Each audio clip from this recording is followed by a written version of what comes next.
What is up, ladies and gentlemen? Welcome back to the garage. Gerald here with you, of course. We have a lot of Academy Award related videos on the horizon. It is going to be the top 10 actors, in my opinion, this is my personal preference, that have been nominated for multiple Academy Awards but have never received a victory. They've never walked away with the Oscar, despite having multiple nominations. A couple housekeeping things and rules, if you will, that I want to get out of the way because I always get flooded with comments on how I come up with these lists. And I want to tell you that, as I said, it is my personal ranking, so this is just my opinion based on the actors eligible under this umbrella. So in order to make my countdown here, you have to have been nominated at least 2 times for an acting Academy Award. If you've received 2 in either a supporting role or a lead role or a mix of both, then you are eligible to be on this list. And of course, you could have never actually won the Academy Award, otherwise you would not be on here. Also, what I'm going to do is I'm going to give you the actor and where I'm ranking them, and I'm going to tell you all of the nominations that they've received over the years, and then I'm going to give you the role that I would have given them the Academy Award for, basically the best of the lot of the ones that they've got nominated, the one that deserved the Oscar above all the others that they received nominations for. Again, just based on my opinion. So when I'm ranking these, I'm basically ranking that actor in terms of how I feel, the level of talent, and their kind of body of work, and how that ranks among this list. Before we get into this ranking, you could skip ahead, there's timestamps below, but I do want to tell everybody real quick about channel memberships because I've recently shut down my Patreon and moved everything over here to YouTube, and I am gaining members at a pretty cool pace, so I really appreciate you guys. If you're into it for as little as $2 a month, basically you can look at it as buying me a beer once a month, which, believe me, I'm going to be drinking it whether you buy it or not. You get some pretty sweet perks for doing so.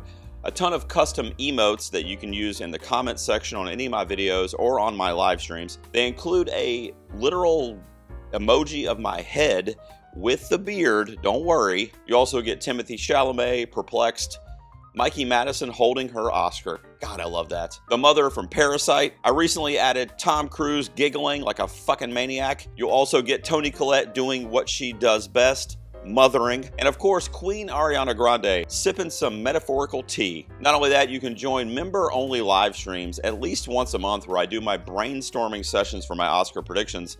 So they're going to be coming out monthly, as you guys know, and then as we get closer and closer to award season and into the winter months for sure, they'll be even more frequently. And every time I update the order of my predictions, I do a brainstorming session to kind of reorder them and come up with who I'm going to predict. And you guys can be a part of that before it goes live here on the channel. So if you're into any of that stuff, it would mean the absolute world to me. Just click join below and you can join the rest of the garage executives out here and be a member to the channel, and you would have my affection for literally the rest of all times. I don't know how to speak English. Let's get into today's ranking. My number 10 is going to be Mr. Albert Finney. Albert Finney is one of those actors that, unfortunately, I think the Academy is proving my point here, that we in popular culture take for granted. He sadly passed away in 2019 after obviously never winning an Oscar, and he also never even received an honorary Oscar for his work from the Academy prior to his death. You probably remember him as Daddy Warbucks in the 1982 movie version of the popular musical Annie. I loved him. Probably my favorite role, although it was not Oscar nominated, was when he played Ewan McGregor's father in Tim Burton's Big Fish. He received lead actor nominations for Tom Jones in 1963, Murder on the Orient Express in 1974, The Dresser in 1983, Under the Volcano just 1 year later in 1984, and he received a supporting actor nomination in Aaron Brockovich in the year 2000, which proved to be his final Academy Award nomination. If I was going to give an Oscar among the 5 that I just mentioned to you, ironically, it would be for his supporting role as Julia Roberts' boss in Aaron Brockovich. Such a memorable character who embodied the cutthroat lawyer that he was, but the sentimental people person that was more important to him, and the reason he hired Aaron to begin with and cultivated a relationship with her at the law firm, and just this kind of unlikely duo that they became. And he also became a bit of a father figure to her in the movie. It's kind of brilliant that this was his swan song, at least in terms of the Academy. My number 9 is another elder statesman of Hollywood, and that's Ed Harris. Mr. Ed Harris, another legendary actor in my opinion, has received 4 Academy Award nominations. Of course, no wins to date. He is still active. I actually just saw him in a movie this week called My Dead Friend Zoe, where he played a military veteran, and he was still doing his thing, just absolutely phenomenal in that film. And he is an actor who commands the scene and commands presence and just exudes the personality of the character that he's playing. More recently, he blew me away in Rose Glass's Love Lies Bleeding as the unsavory right-wing hitman out in the middle of nowhere who was an absentee father to Kristen Stewart's character. Just really unsavory, villainous, and again, just magnetic on screen. Throughout his career, he received nominations in 1995 for Apollo 13 for supporting actor, also again for supporting actor in 1998 for The Truman Show, for leading actor in Pollock in the year 2000, the same year Finney was nominated, by the way, and then again for supporting actor in 2002 for The Hours, which is one of his more celebrated roles. So only 4 nominations, which right away is a crime. I mean, he's been in so many movies and so many award-worthy performances from him. Of these 4, I told you my favorite performance was nominated, of course did not win, and that's for 1998's The Truman Show. I would have given him the Oscar for that year. I also think, and this is a side note, that Jim Carrey should have easily been nominated in the lead actor category, and Ed Harris had voiced that opinion as well on the awards circuit that year. But of course he did not and has never received a nomination, unfortunately. My number 8 is the first lady to show up on the list, and that is Mrs. Annette Bening. Annette Bening is another actor who has been at it for multiple decades and has crossed multiple genres. I did not necessarily agree with her nomination 2 years ago for Naiad. I found it very strange, and I love Annette Bening, but I just thought that there were other performances that year that were a bit stronger, and it may have been a bit of a career nomination. The films that she received nominations for thus far throughout her career, of course she's still active. In 1990, she had a supporting actress nomination for The Grifters. She was chosen for lead actress for the remainder of her nominations, and they were for American Beauty in 1999, Being Julia in 2004, The Kids Are Alright in 2010, and the aforementioned Naiad in 2023. Of the 5 nominations that Bening has received, I would give her the Oscar among those for American Beauty, a film that has a little bit of a blemish on its reputation now because of the whole Kevin Spacey factor, but Sam Mendes really did a dark, comedic, dramatic portrait of the kind of classic white picket fence American family, especially in the late 90s, early 2000s.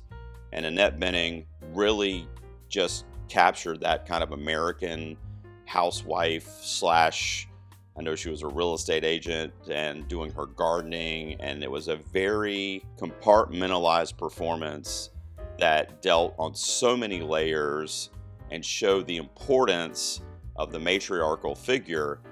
It will make an impact on you, especially if you have a family or if you are a parent. Annette Bening is one of the best that we've had in the last several decades. At my number 7, an actor that is definitely still active. In fact, he just received an Academy Award nomination this past award ceremony, and that's Mr. Edward Norton. Edward Norton has received 4 Academy Award nominations over the course of his career, and like I said, it's a fairly young career, at least in terms of why you would make this list. There's other actors on this list that are a bit younger than him, but he has definitely got a long road ahead of him, where I think he will have gold on his mantle at some point. He has that face and that personality that seems like very normal, which can play to that type of character, which we actually saw in his most recent nomination for A Complete Unknown, where he played Pete Seeger and was kind of a normal guy in the folk music scene. And then he can also use that as a bit of a ruse, right? And a bit of a mask almost to the character that he might be playing, whether you're looking at him in a movie like Glass Onion or even Primal Fear, which really put him on the map back in the 1990s, and also received his first Oscar nomination for that movie. Of the ones that have gotten nominated, here's what he's got. Supporting actor in 1996, like I mentioned in Primal Fear, an eerie, quiet performance that delivered one of the best plot twists in movie history, in my opinion, and it was a performance that is extremely memorable. American History X, he was nominated for lead actor in 1998 for playing a Nazi-loving white supremacist who was also a bit of a touching big brother. It was a very delicate, seesaw performance from him. Supporting actor in 2014 for Birdman, and then I mentioned his supporting performance nomination for A Complete Unknown in 2024.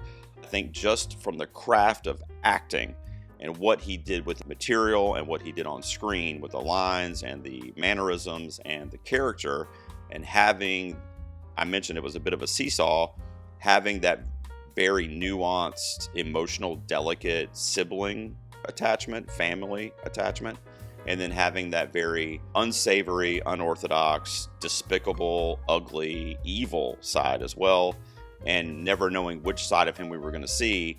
And that was in American History X in 1998. It's also probably the most recognizable performance in his catalog, with the exception of maybe Fight Club, which of course did not receive a nomination. My number 6, it is Michelle Williams. Michelle Williams has received 5 Academy Award nominations, all of which were extremely worthy of the victory, with the exception, apologize for any super fans of this film, the Fabelmans nomination, which was a bit of a letdown for me in terms of the film, but neither here nor there. It was still a good performance, but the category fraud of that one, I remember, really pissed me off that year, because she was campaigned in lead actress and she was actually a supporting performance in that movie. I'm still talking about it 3 years later. I'm over it, guys. I apologize. She's one of the more beautiful, charismatic, and just talented actresses that we have working today. Another one that is very active that I also think will have an Academy Award before long. I'm going to mention the one that I would have given her the gold for, that she was actually my front runner to win that year. And to this day, I'm still surprised that she just didn't win it. I just don't know why. She received 5 nominations. Supporting actress in 2005 for Brokeback Mountain, one of her best, most subtle performances. Leading actress in 2010 for Blue Valentine, one of the more depressing movies I've ever watched, but just powerhouse performance from her and Ryan Gosling in that film. A year later, she portrayed Marilyn Monroe and received a lead actress nomination for My Week with Marilyn. Another supporting nomination in 2016 in Manchester by the Sea. Definitely should have won that year as well, in my opinion.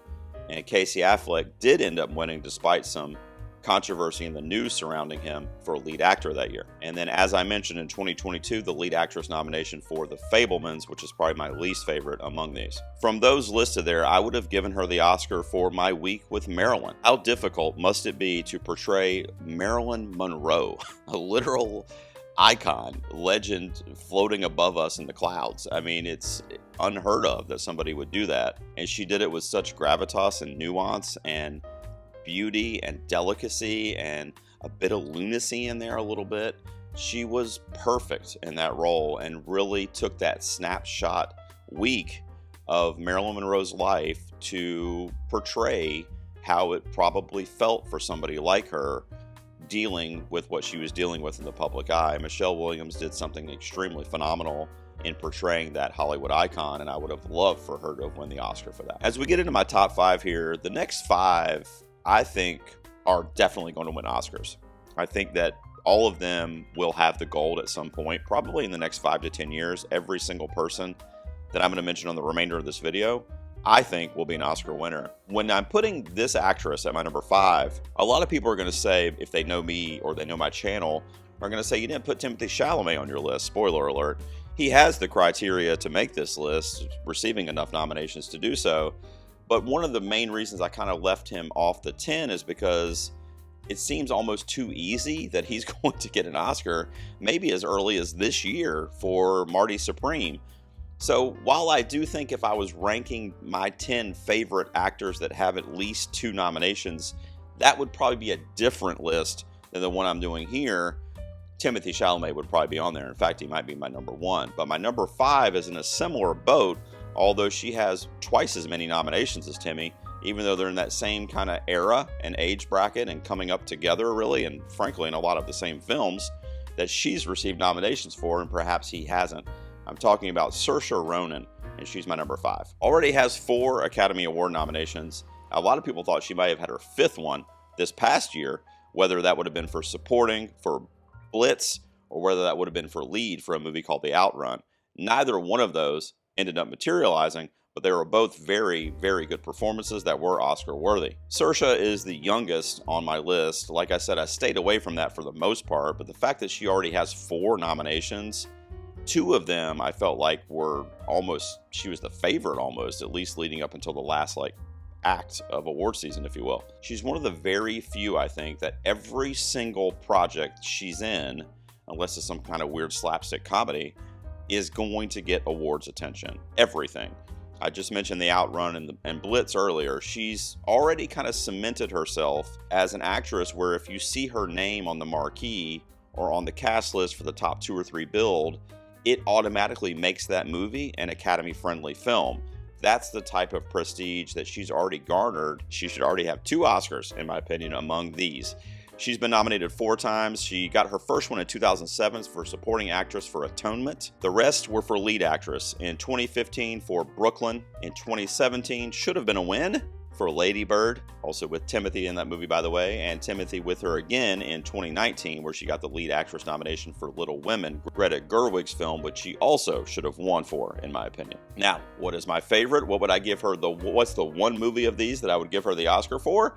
It would be for Lady Bird. Saoirse redefined the coming-of-age kind of high school comedy with this movie, and really so did Greta Gerwig, to be honest, and a lot of the other performers in the film too. Laurie Metcalf, of course, for supporting actress for this movie. It was just the right movie at the right time with a very hot cast and a director that was on the cusp of being one of the greats, and now I think she's really cemented herself as such with a movie like Barbie. Saoirse Ronan's delivery of this angsty teenager material feels so real, so grounded. It doesn't feel like acting in any way. It feels like this is the daughter and the mother actually having these battles in real time, and we're just kind of watching it.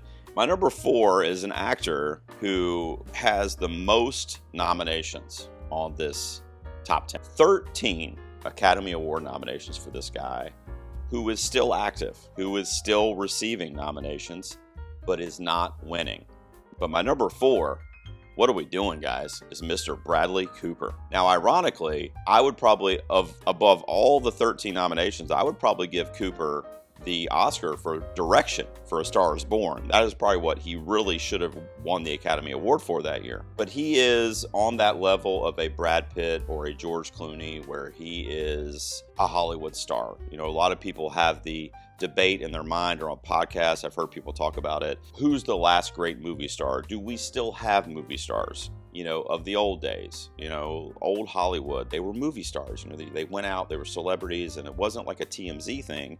It was like there was just something about them, their aura.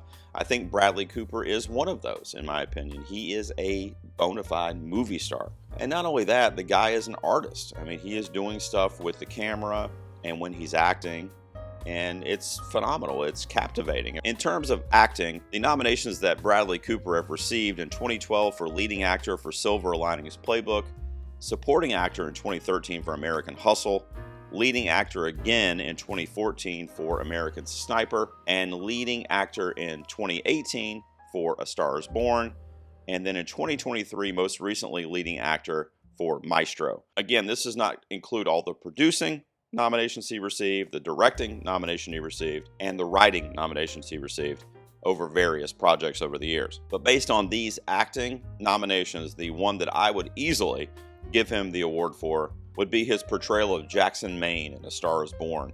This is a film that was personal to him. He directed it, he wrote it, and he portrayed the main character, who is this broken down, basically previously famous, his fame is kind of waning, Jackson Maine in the country kind of music scene.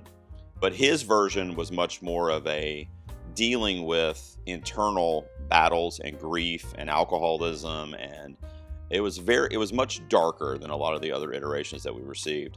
And all the performances really spoke to that, and especially Bradley Cooper's. I also loved Lady Gaga in this and thought she was one of the strongest performances of that year from an actress standpoint. My number 3 is not only an actress who has received multiple nominations without a win, but she's also been snubbed, a lot of people may say, multiple times, at least twice that I can think of off the top of my head. I'm talking about Miss Amy Adams at my number 3. You know, a lot of people will say, and I've heard the argument with Amy Adams, that in the last 5 years or so, that she's kind of going in a downward trajectory in terms of the quality of the content. But I wholeheartedly disagree. The project she's choosing might not be prestigious, it might not be Academy friendly.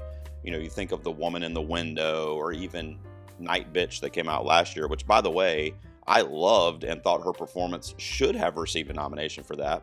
And her snub for Denis Villeneuve's Arrival remains one of the worst snubs in Oscars history. That is my opinion, but I'm just going to tell you, I will die on that hill. There's no reason she should not have been nominated for that. But she has been nominated 6 times, and again, she's fairly young in terms of the reason you would be on this list. So her output is definitely high quality in terms of what she's doing. She's already got 6 nominations. They were for Junebug in 2005 for supporting.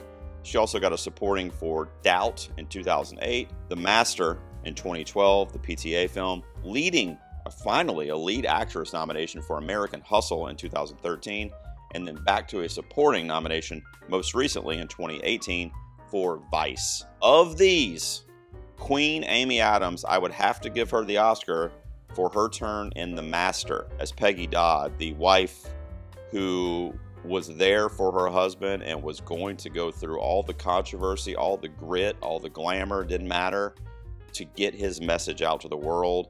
And she was a fearless and a fierce woman of power in that movie. Coming in at my number 2 is Willem Dafoe. And what in the hell, guys? Willem Dafoe only has 4 Academy Award nominations?